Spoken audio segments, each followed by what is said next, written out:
Thank you for watching our video. My name is Dave. I am your champion of culture. My website is davelosavio.com, and together we are making 2018 our best year yet.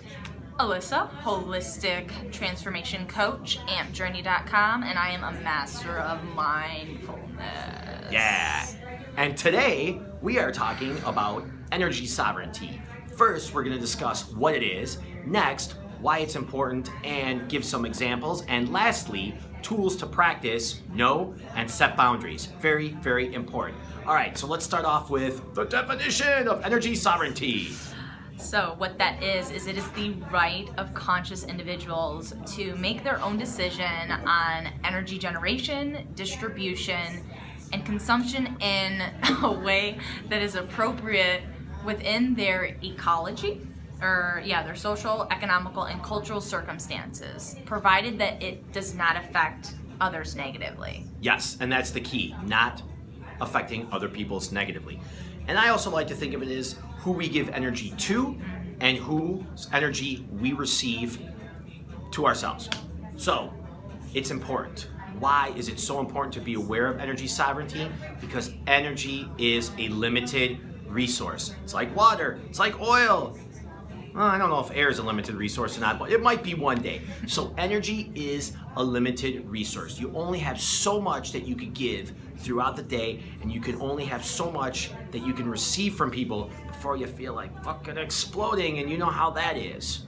Yeah, and I love how it's a really in-depth concept, but at the end of the day, it just is what we're here to do is bring like a lot of awareness around who we're giving energy to and who we're receiving it from. So how do you let others treat you, whether it's your family, your crew, your coworkers, your significant other, right? But more importantly, the concept and understanding around how we let others treat us directly impacts how we treat ourselves, okay? So what are we doing and how it puts out that frequency and how it draws it in or pushes it out.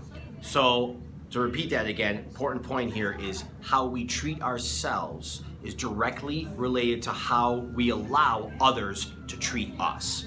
And let's get back to the people in our lives, our family, our friends, our coworkers, our crew, our significant others.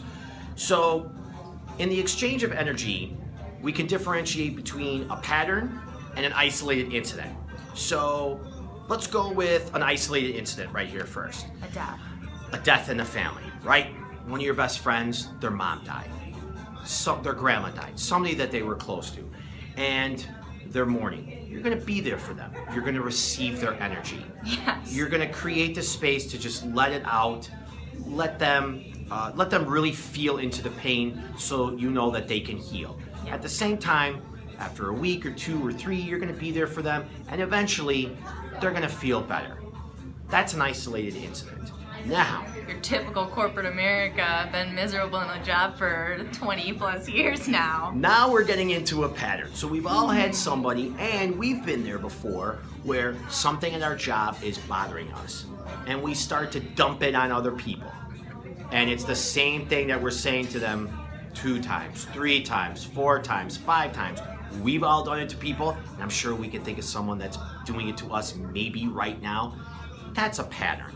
And eventually, we want to break that pattern and allow the person to borrow from their future self and up-level to really be able to serve themselves and the job that they're in. And maybe that either means leave that job or confront their boss. So what I like to do in these situations is I like to meet the person at the level that they're at. Yep. So, my boss really sucks and she's really watching over me. Hey man, I know how that feels. Like sometimes my boss gets on me too. And at the same time, I like to realize that I'm really grateful to have a job and I love what I'm doing. My boss, like me, I'm not perfect. And how can we show up for our boss next time and just explain our feelings and come to a conclusion that we could better serve? So what I did was I met the person at their level, reflected back to what they were saying, and then reframed and up-leveled into making a positive growth, energy-rich situation.